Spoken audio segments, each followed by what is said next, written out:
வந்து காவேரியோட பிரிவை தாங்க முடியாமல் ரொம்ப மனசு கஷ்டப்படுறாரு. அவரால் வேதனை தாங்க முடியாமல் அவங்க தாத்தா கிட்ட சொல்லி புலம்புறாரு. அவங்க தாத்தாவும் அவருக்கு ஆறுதல் சொல்கிறாரு. எங்கள் காவேரியும் மனவேதனைப்பட்டு அழறாங்க. அடுத்து வந்து காவேரி வீட்டுக்கு போயிட்டு சாவியை கொடுக்குறாங்க. அதை பார்த்து எல்லாருமே அதிர்ச்சி அடைகிறாங்க. ஏன் காவேரி இப்படி பண்ணுற அப்படின்னு சொல்லிட்டு எல்லாருமே கேட்குறாங்க. காவேரி வந்து உங்கள் பேரன் எடுத்த முடிவு, உங்கள் பேரனை கேளுங்க அப்படின்னு சொல்லிட்டு சொல்கிறாங்க. நான் கிளம்புறேன் தாத்தா பாட்டி அப்படின்னு சொல்லிட்டு கிளம்புறாங்க. விஜய் வந்து எவ்வளோ வந்து பேசி பார்க்குறாரு. காவேரி கேட்க மாட்டேங்கிறாங்க. இங்கே பாரு காவேரி, நான் சொல்கிறது கொஞ்சம் கேளு காவேரி, நான் எதுக்காக இப்படி நடந்துக்கிறேன்னு சொல்கிறேன். பரவாயில்லைங்க, நீங்கள் எதுவும் சொல்ல வேணாம். நீங்கள் சொன்னது பேசுனது எல்லாமே போதும். என் மனசு ரொம்ப காயப்பட்டிருக்கு. மறுபடியும் காயப்பட நான் விரும்பலை. என்னை விட்டுருங்க ப்ளீஸ் அப்படின்னு சொல்லிட்டு கிளம்பி போயிடுறாங்க. இங்கே காவேரி அப்படின்னு சொல்லிட்டு மனசு கஷ்டப்பட்டு அழறாரு விஜய். அவரால் தாங்கிக்கவே முடியல. அடுத்து வந்து காவேரி விஜயும் பிரிஞ்சுட்டாங்க அப்படின்னு சொல்லிட்டு ராகினி ரொம்ப சந்தோஷமாக இருக்காங்க. இந்த சூழ்நிலை காவேரி குடும்பம் எல்லாருமே வந்து காலி பண்ணிவிட்டு போகிறாங்க வெளியே. அப்போ காவேரி வந்து சொல்கிறாங்க, இந்த மாதிரி வந்து நான் ஆஃபீஸ்க்கு வந்து போகணும். ஆஃபீஸில் வந்து நிறைய வேலை இருக்குது எனக்கு அப்படின்றாங்க. என்னடி இதுக்கப்புறமா ஆஃபீஸ்க்கு நீ போகணுமா அப்படின்னு சொல்லிட்டு கேட்குறாங்க அவங்க அம்மா.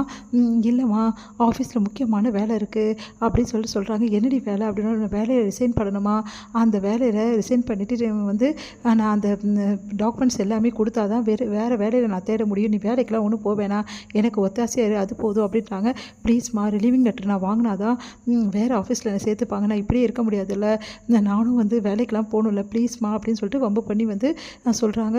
கங்காவும் அவங்களுக்கு சப்போர்ட் பண்ணுறாங்க. அதனால் அவங்க அம்மாவும் அமுச்சு விட்றாங்க. இங்கே வந்து விஜய் ஆஃபீஸ்க்கு காவேரி வராங்க.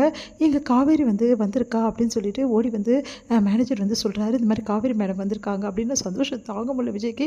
எப்போ வந்தா அப்படின்னோடனே கொஞ்ச நேரத்துக்கு முன்னாடி வந்துட்டாங்க. நிறைய ஃபார்மாலிட்டிஸ் மூவ் பண்ணிகிட்ருக்காங்க.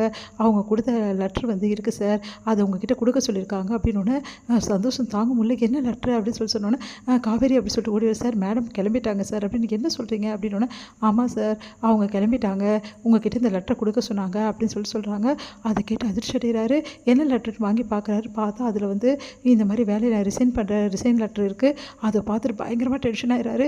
ஏன் காவேரி இப்படி பண்ணுறா, எதுக்காக இப்படிலாம் செய்கிறா, என்னை அவளுக்கு சுத்தமாகவே பிடிக்கல, என்னை வெறுத்துட்டாளா, டோட்டலாக வெறுத்துட்டாளா, என் முகத்தை பார்க்க கூட விருப்பம் இல்லாமல் இந்த மாதிரி பண்ணுறாளா அப்படின்னு சொல்லிட்டு பயங்கரமாக கதறி அழறாரு. அவரால் தாங்கிக்க முடியல. மேனேஜரை கூப்பிட்டு சொல்கிறாரு, சார் இங்கே பாருங்கள், எக்காரணம் கொண்டு காவேரி மேடமோட வந்து லெட்ரு வந்து சேங்ஷன் ஆகவே கூடாது. அவங்களுக்கு ரிலீவ் லெட்ரு போய் சேரவே கூடாது.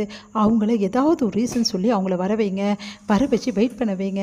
அதே மாதிரி அவங்களுக்கு இந்த லெட்ரு அவங்களுக்கு கொடுக்கவே கூடாது. அவங்க வேலையை விட்டு போகாத மாதிரி ஏதாவது நீங்கள் பண்ணுங்கள் அப்படி சொல்கிறாரு. சரிங்க சார், நாங்கள் பார்த்துக்குறோம். நிறைய பெண்டிங் ஒர்க்லாம் அவங்களுக்கு இருக்குல்ல, அந்த வேலையெல்லாம் முடிச்சு கொடுத்தா நீங்கள் ரிலீவ் ஆக முடியும்னு சொல்லிவிடுங்க அப்படின்னு.